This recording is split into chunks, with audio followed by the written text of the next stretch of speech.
Assalamualaikum warahmatullahi wabarakatuh. Alhamdulillah wa syukurillah wa nahmatillah, insyaallah. Jadi zikir nafas itu keluar Allah masuk hu. Pertanyaan ayahandaku, akbarnya ada di mana?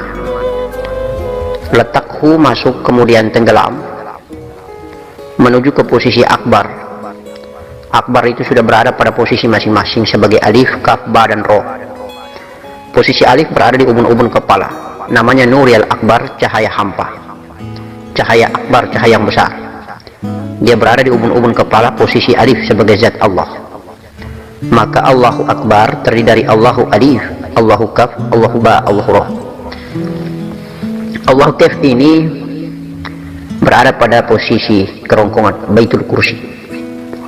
Kemudian Allahu Ba berada pada posisi perut, dan Allahu Roh berada pada posisi kolbi.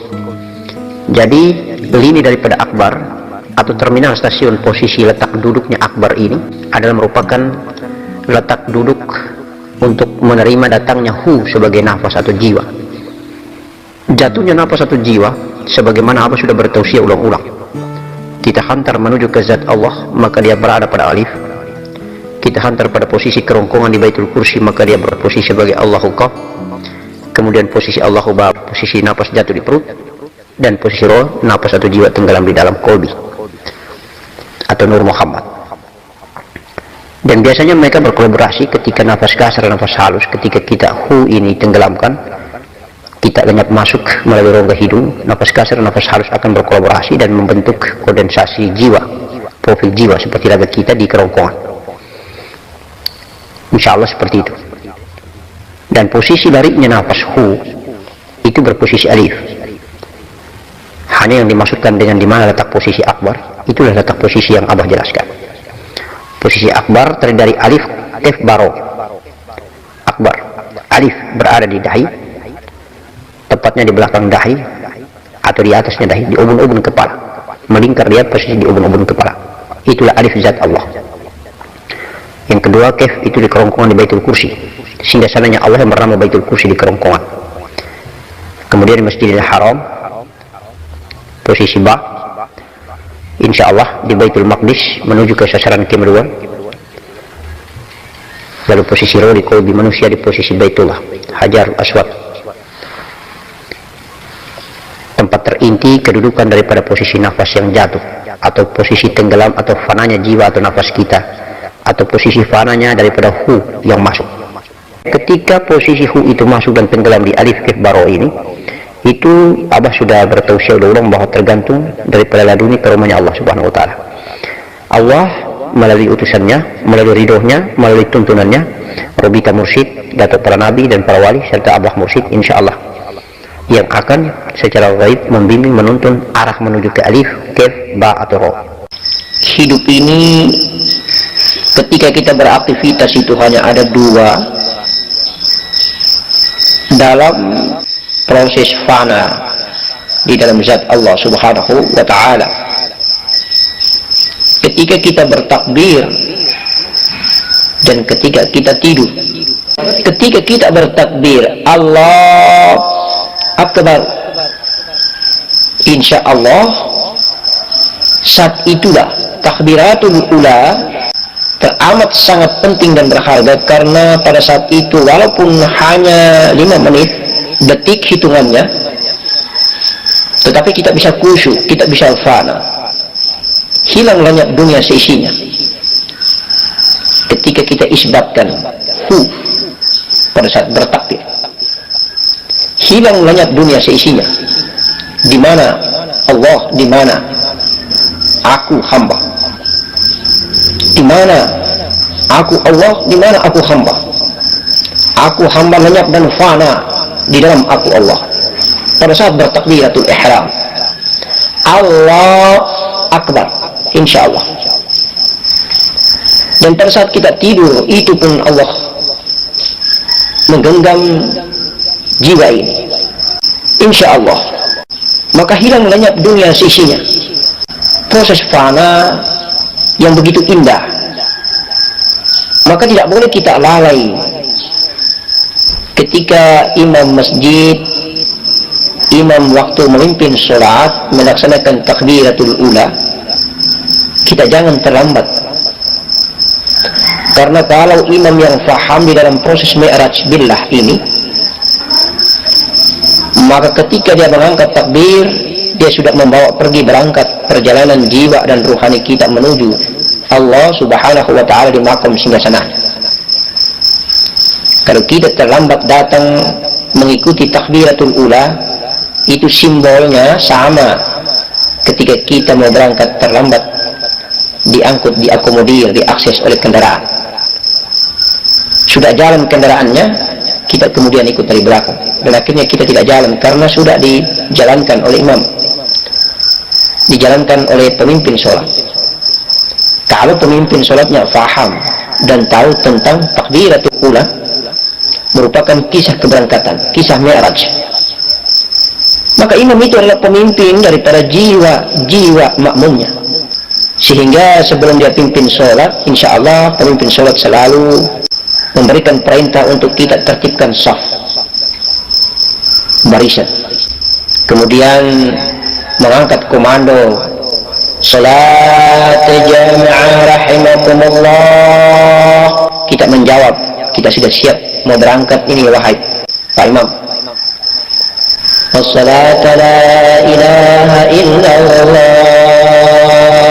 Insyaallah kita berdiri betul, kita pasang niat kita, imam pasang niatnya, kemudian imam siap takbiratul ula. Allah memberangkatkan kita tenggelam di dalam hunya imam.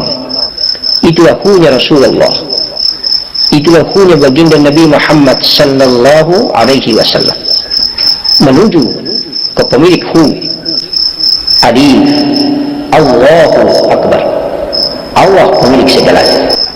Kita bertemu Allah di saat kita takbiratul ula, walaupun hanya hitungan detik, insyaallah. Begitupun ketika kita tidur, sama. Maka perjalanan nafi isbat ini tidaklah gampang. Perjalanan nafi isbat keluar Allah masuk hu ini selalu kita lakukan dalam kondisi natural. Sudah berjalan, cuma kita tidak pernah menyadari bahwa nafas kita beribadah. Hanya saja batang tubuh kita tidak pernah menyadari bagaimana caranya agar connect, nyambung antara gaib nafas kita dengan batang tubuh kita yang zahir, nyata ini, sehingga kita sadar akal, sadar otak, sadar pikiran, tahu bahwa ternyata bagaimana caranya mengibadahi nafas ini dengan cara seperti ini. Padahal kalaupun kita belum dikasih kesadaran hidayah oleh Allah subhanahu wa ta'ala pun, nafas ini sudah beribadah. Untuk menertibkan ibadahnya sesuai dengan tuntunan asma Allah, sesuai dengan tuntunan sifat Allah, sebagai tuntunan zat Allah, tuntunan zahir ciptaan Allah subhanahu wa ta'ala baginda Nabi Muhammad sallallahu alaihi wasallam yang mulia dengan ajaran Nabi, dengan ajaran Rasulullah al-Karim ini, melalui kitab Allah, melalui sunnatullah. Maka perhatikan baik-baik ketika kita ruku atau kita sujud, selalu kita nafi. Dan apabila kita takbir atau saat kita duduk di antara dua sujud, selalu kita isbat. Jadi proses nafi dan isbat daripada nafas ini sering berjalan ketika kita sholat. Maka itulah hakikat sholat tertinggi kalau orang memahami dan mengetahui rahasianya. Setiap kita takbir, kita isbat. Setiap kita ruku, kita nafi. Intidal, kita isbat. Waktu sujud, nafi lagi. Duduk di antara dua sujud, kita isbat lagi. Sujud lagi, kita nafi lagi. Berdiri seperti alif, kita isbat lagi. Jadi kalau berdiri pasti bentuk alif, duduk pasti bentuk lam, ruku bentuknya seperti ha, dan juga dia bentuk seperti lam Allah, dan sujud dia bentuk seperti huruf mim. Intinya pada saat kita berdiri pasti kita isbat, kita ruku nafi, yang tidak isbat lagi. Kita sujud insya Allah kita nafi, duduk di antara dua sujud kita isbat lagi, hanya nafi dan isbat, hanya lepas dan tenggelam, hanya lepas dan fana. Biarkan nafas ini nafi pesiar ke bumi, kemudian biarkan nafas ini isbat tenggelam di dalam zat Allah subhanahu wa ta'ala. Allahumma salli ala Sayyidina Muhammad wa ala ali Sayyidina Muhammad. Rahasia besar sekali ada di ubun-ubun kepala ini. Makanya anak kita, sang bayi yang kecil baru dilahirkan, ubun-ubun kepalanya lembek, berdenyut ubun-ubun kepala itu. Insya Allah, subhanallah, maha besar dan maha kuasa Allah subhanahu wa ta'ala. Maka sesungguhnya Allah ini sangat dekat dengan hambanya yang bernama manusia ini, dan lebih dekat dia daripada urat leher. Dan urat leher itu kan kita tahu dia tidak berada di dada, dia tidak berada di perut, tetapi dia berada di kepala. Lebih dekat sekali daripada urat leher. Penuh dengan tafsiran dan kajian yang luar biasa dalam kedalaman tauhid, dalam kedalaman iman, hakiki ma'rifat billah. Maka kepala ini merupakan mahkota tertinggi dari semua batang tubuh. Kedudukannya dan makomnya, tempat tinggalnya kepala itu berada di atas. Itulah alif. Nafas masuk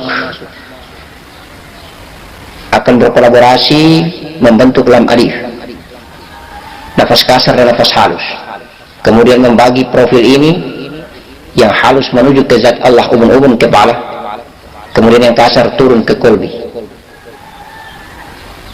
Kalau dia hanya membentuk satu profil alif, dia ke kepala, di ubun-ubun kepala zat Allah, maka hanya ada dua, mati suri atau mati benar. Tapi kalau dia turun ke kolbi, maka insya Allah dia hidup. Maka negeri akhirat itu ada di atas ubun-ubun kepala zatullah. Negeri dunia itu ada di kolbi Nur Muhammad.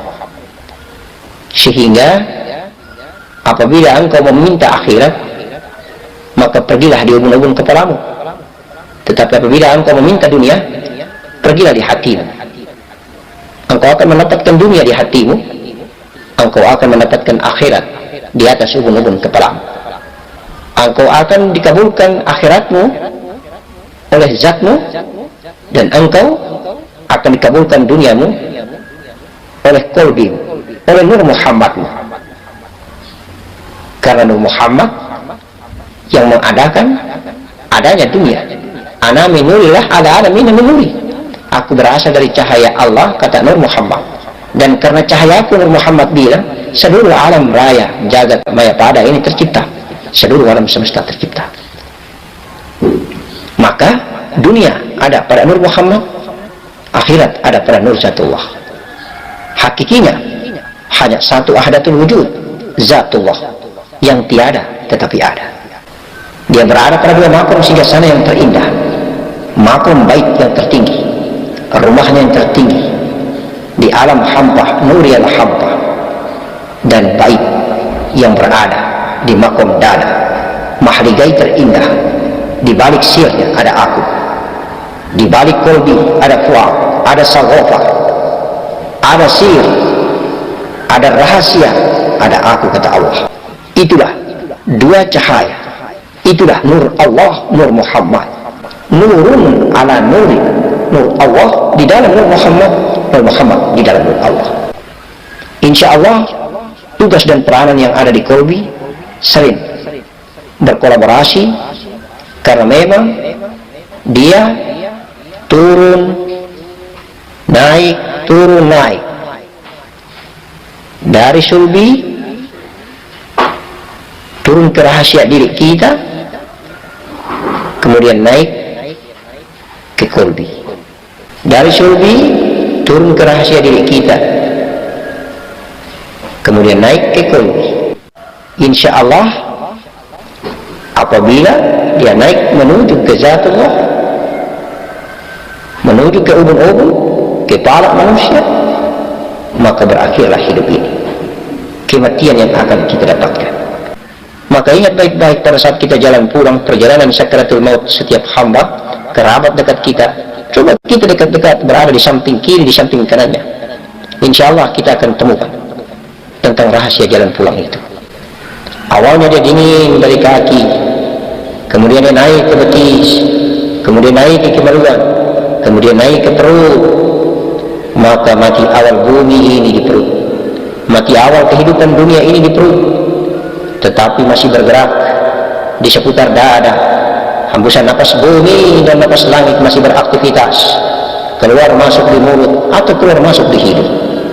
Insya Allah tergantung maqam dan derajat ketakwaan, tauhid, kemuliaan, indahnya seorang hamba di hadapan Allah. Ada yang keluar masuk lewat mulut, tapi ada juga yang keluar masuk lewat hidung. Ada yang kasar lewat mulut karena dunianya, tetapi ada yang halus, indah lewat hidung karena akhiratnya. Oleh karena itu tinggal kita mengamalkan aktivitas hidup di muka bumi ini. Kalau lebih banyak engkau condong mempertuhankan duniamu, maka ingat baik-baik, mulutmu menjadi kendaraan terbaik keluar masuknya nafas ini. Tetapi apabila akhiratmu yang terindah lebih tinggi dan mendominasi, maka insya Allah nafas hidungmu adalah nafas alif, akhirat yang terindah yang akan menentukan jalan keselamatan. Maka tandanya pada saat meninggalkan dunia, mulut terbuka atau mulut tertutup. Apabila mulut terbuka dan lepas nafas itu keluar bergentayangan di bumi, maka tandanya hamba ini hubub dunia. Tetapi apabila nafasnya tenggelam dan insya Allah mulut dikatupkan, mata terpejam, yang ada hanya nafas alif, keluar masuk di rongga hidung yang terindah, sebagaimana datangnya Nur Muhammad yang keluar masuk melalui hidung ini. Maka indahnya negeri akhirat terpampang dengan kasaf mukassafah di hadapannya, keindahan surgawi, keindahan jannah, keindahan al-malakuti rufa al-malakuti maut, keindahan jemputan para malaikat yang terindah, jemputan para malaikat dengan tangga-tangga saf-saf jabarah, insya Allah dengan kain hanuts yang wangi seperti kasturi, bahkan lebih wangi daripada kasturi. La ilaha illallah Muhammadur Rasulullah. Subhanallah, datang dengan kenikmatan dari kedua orang tua, pulang pula dengan kenikmatan. Setetes mani ditinggalkan, sel ovum ditinggalkan, sebagai tanda bahwa kita pernah hidup karena adanya saripati bumi, saripati makanan gizi, saripati tanah. Nur Muhammad telah datang dan telah pulang, datang pulang meninggalkan sisa zakirnya, mani, setetes mani dan sel ovum. Waja'alna min baini sulbi wat tara'ib, waja'alna min baini sulbi wat tara'ib, waja'alna min baini sulbi wat tara'ib. Insya Allah terpancar mani dari kedua tulang sulbi, laki-laki dan tulang dada perempuan. La ilaha illallah, la ilaha illallah Muhammadur Rasulullah. Masya Allah. Hidup ini apa yang kita cari? Sementara. Hidup kekal dan abadi selama-lamanya itulah di negeri akhirat. Hanya banyak sekali hamba Allah di muka bumi ini lupa. Ada yang mati dalam keadaan sementara makanan berada di mulutnya. Ada yang mati sementara duduk berdiskusi memperbincangkan persoalan dunia. Ada yang mati dalam keadaan sementara berdiri berwawancara, berinterview. Banyak sekali kematian-kematian, banyak sekali lepasnya nyawa daripada raga ini dalam keadaan aktivitas dunia. Dan ini menjadi introspeksi dan renungan sebenarnya buat kita yang hidup. Ya Allah, biarkanlah kami pulang ke negerimu, ke hadiratmu, dalam keadaan genggaman kedua tanganmu yang indah, dalam keadaan genggaman daripada kuasa dan kebesaranmu yang penuh dengan rahmat kasih sayang. Dalam keadaan kami beribadah, dalam keadaan kami sujud, kami ruku, kami zikir, kami menyebut namamu, dalam keadaan kami cinta, kami kasih dan kami sayangmu ya Allah. Kami sayangimu ya Allah, kami sayangimu ya Rahman ya Rahim.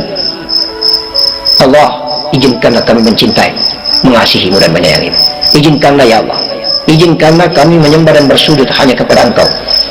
La ilaha illa Allah, la ilaha illallah, la ilaha illallah, la ilaha illallah, la ilaha illallah, Muhammadur Rasulullah, Muhammad Rasulullah. Zahir batang tubuh ini adalah Muhammadmu Rasulullah. Zahir dan batang tubuh ini adalah Muhammadmu Rasulullah. Jiwa dan nafas ini adalah Ahmadmu. Nur yang ada di kalbi ini adalah nur sifatmu, dan Engkau adalah nur zatmu. Subhanallah, subhanallah, subhanallah, subhanallah wa bihamdi, subhanallah al-azim. Astaghfirullah, astaghfirullah, astaghfirullah al-azim, astaghfirullah al-azim, astaghfirullah al-azim. Alladzi la ilaha illa huwa al-hayyul qayyum wa atubu ilaik. Ya Allah, ya Allah, ya Allah, maafkanlah, ampunilah kesalahan dan dosa dari batang tubuh, daripada zahir hina ini, insya Allah. Ingatlah olehmu dalam memelihara nafasmu, dalam berdiri, ruku, sujud, dan duduk di antara dua sujud, sehingga dapat memberikan tanda kepada sekalian badan, jasad, ragamu, dan segala cahaya nurul alam di atas segalanya. Ada ekspresi cahaya alam yang luar biasa ketika engkau keluar daripada sejarah. Tetapkanlah hatimu pada kehidupan dua negeri, negeri dunia dan akhirat. Rabbana atina fid dunya hasanah wa fil akhirati hasanah wa qina adzabannar. Allah akan menganugerahi martabatmu. Insyaallah Allah akan menganugerahi martabatmu menjadi martabat nabi, martabat rasul. Allah akan mengharamkan jasad, tubuh, ragamu dimakan api neraka, dan jasad, raga badanmu akan utuh, tidak akan dimakan panah. Rasulullah Al-Karim An-Nabi Muhammadin sallallahu alaihi wasallam bersabda, tafakkur sesaat itu lebih besar pahalanya daripada beribadah 70 tahun lamanya. Dan berpikir tentang ma'rifat kepada Allah, maka nilai tafakkur itu lebih beribadah 1000 tahun lamanya. Allah berfirman dalam surat Al-Qaf ayat 16, dan kami lebih dekat daripada ulat leher. Sekali lagi, dan kami lebih dekat daripada ulat leher. Insyaallah sebuah renungan yang panjang, dan mudah-mudahan dapat memperbaiki aktivitas ibadah nafas ini. Assalamualaikum warahmatullahi wabarakatuh.